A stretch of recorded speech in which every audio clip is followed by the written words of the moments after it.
Հայաստանի Հանրապետության հարգելի գլխավոր դատախազ, գործադիր և դատական իշխանության հարգելի ներկայացուցիչներ, հարգելի հյուրեր, հարգելի դեսպաններ, Հայաստանում հավատարմագրված միջազգային կազմակերպությունների ներկայացուցիչներ, ուզում եմ նախ շնորհավորել բոլորիս դատախազության աշխատողի օրվա առիթով և դատախազության աշխատողներին շնորհակալություն հայտնել իրենց կատարած կարևոր աշխատանքի համար։ Ընդհանրապես իմ ընկալումն այն է, որ մարդուն երջանկության համար մի քանի բան է պետք՝ քաղաքացուն, խաղաղություն և կամ անվտանգություն, ընդ որում ներքին և արտաքին, արդարություն, ազատություն և բարեկեցություն, և այս բոլոր գործառույթներում մեր իրավապահ համակարգը ունի շատ էական դեր այս ձգտումները իրականացնելու գործում, և նաև պիտի արձանագրեմ, որ կոռուպցիան այն հիմնական պրոբլեմներից է, որը առնվազն իմ թվարկած մի քանի ուղղություններով ստեղծում է խնդիրներ մեր իրականության և ցանկացած իրականության մեջ։ Իհարկե, մեր կառավարության քաղաքականությունն է ցուցաբերել զրո հանդուրժողականություն կոռուպցիայի և կոռուպցիոն դրսևորումների նկատմամբ, և մենք շարունակում ենք հետևողական լինել այդ ճանապարհին, և այս համատեքստում պիտի ընդգծեմ նաև, որ շատ կարևոր է, որ մենք ոչ միայն կոռուպցիայի հետևանքները հայտնաբերենք և վերացնենք, այլև իսկապես կարողանանք նույնականացնել այն պատճառները, որոնք օբյեկտիվորեն գոյություն ունեն։ Ընդ որում ինձ համար ակնհայտ է, որ այդ պատճառների մի մասը հանրահայտ են բոլորին, որովհետև ինչքան էլ մենք խուսափենք այդ հարցից, պիտի մի X պահի առերեսվենք մի պարզ հարցի. ինչպես պիտի կոռուպցիայից խուսափի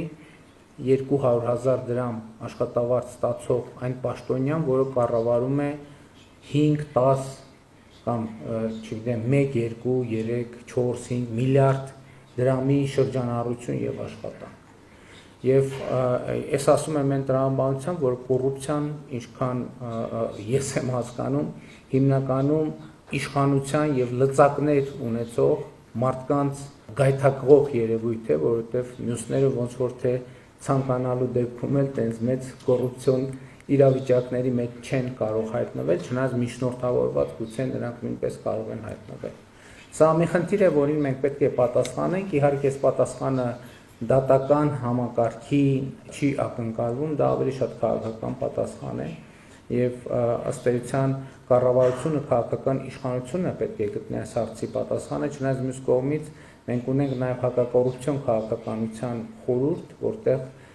իշխանության բոլոր թևերի ներկայացուցիչները ներգրավված են, և մենք պարբերաբար այդ հարցին անդրադառնում ենք, նաև ուրիշ հարցերի ենք անդրադառնում,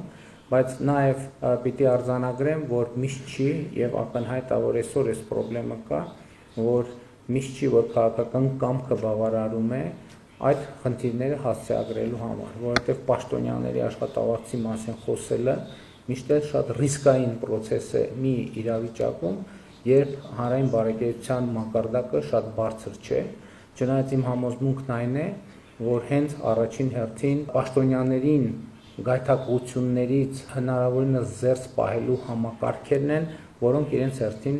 պետք է ավելի էֆեկտիվ դարձնեն հանրային բարեկեցությունը ապահովելու կառավարության ջանքերը և քաղաքականությունները։ Պիտի ընդգծեմ, որ մի դեպքում մենք կառավարությունը, քաղաքական մեծամասնությունը կարողացել է շատ թե քիչ այս խնդրին անդրադառնալ, մասնավորապես մենք դատական համակարգում աշխատավարձերի շատ էական,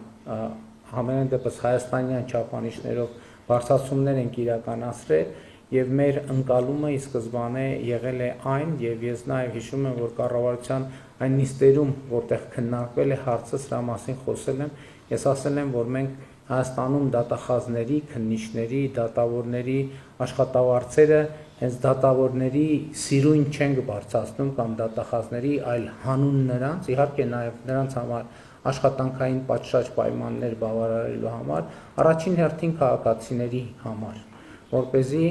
նրանց արդարությունը եւ արդարադատությունը առավել հասանելի լինի, եւ ես ուզում եմ հավատալ, որ Հայաստանի Հանրապետությունում արդարությունը եւ արդարադատությունը ավելի հասանելի է դառնում, չնայած պիտի արձանագրենք նաեւ, որ դա պարզ գործընթաց չէ։ Այն բարեփոխումները, որ իրականացվում են, ի սկզբանե, երբ բարեփոխումների մեծ process է սկսում, բոլորիս ակնկալիքն է, որ ահա այս բարեփոխումների հիմա կանենք եւ հարցերը կլուծենք։ Եթե հետո ես հասկանում, որ բարեփոխումը երբեք չի ավարտվում, որովհետեւ երբ որ մի հարցը լուծված է, առաջ են գալիս 2 նոր հարց, երբ որ 2 նոր հարցը լուծված է, առաջ է գալիս 4-ը, երբ 4-ն է լուծված, առաջ է գալիս 8-ը եւ հետեւաբար հարցերը, որոնց հետ պետք է առերեսվենք, իրենք աճում են երկրաչափական պրոգրեսիայով երբեմն, բայց սա ոչ թե խնդրեմ է, սա իրականություն, սա նշանակում է, որ գուցե հարցերը կուտակված են, չնայած ես չգիտեմ մի երկիր, որտեղ այս բարեփոխումների process-ը կանգնել է, խոսքը իհարկե զարգացած եւ զարգացումը շարունակող երկրների մասին է, որովհետեւ ցանկացած իրավիճակ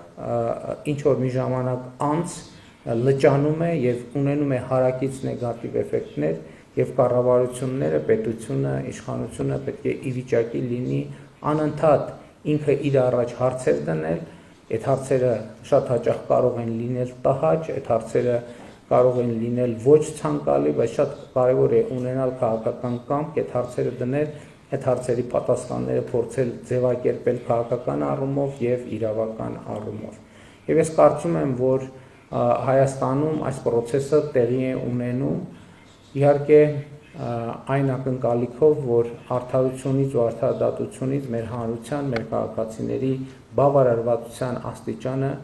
գնալով ավելի կմեծանա։ Եվ ես համոզված եմ, որ կմեծանա, որովհետև ըստ էության նաև գլխավոր դատախազի զեկույցում հիշատակվեցին մի շարք բարեփոխումներ, որոնք անխուսափելիորեն բերելու են այդ գոհունակության զգացմանը, արդարության եւ արդարադատության նույնացման գործընթացի հաջողությանը, այն ըմբռնումով, որ իհարկե այս process-ները մի օրում չեն սկսվել եւ մի օրում չեն ավարտվի։ Հարգելի ներկաներ, ամփոփելով կրկին ուզում եմ շնորհակալություն հայտնել Հայաստանի Հանրապետության դատախազության բոլոր աշխատողներին իրենց կատարած աշխատանքի համար։ Ես համոզված եմ եւ հույս ունեմ, որ նրանք յուրաքանչյուր օր իրենց առաջ խնդիր են դնում ավելի որակյալ ծառայություն մատուցել հանրությանը եւ այդ ծառայությունը բարձր ծառայություն է, այդ ծառայության անունը արդարություն եւ արդարադատություն է եւ ես համոզված եմ նաեւ, որ Հայաստանի Հանրապետության գլխավոր դատախազը այդ տրամաբանությամբ եւ այդ խոսույթով եւ այդ գաղափարաբանությամբ է ղեկավարում Հայաստանի Հանրապետության դատախազությունը։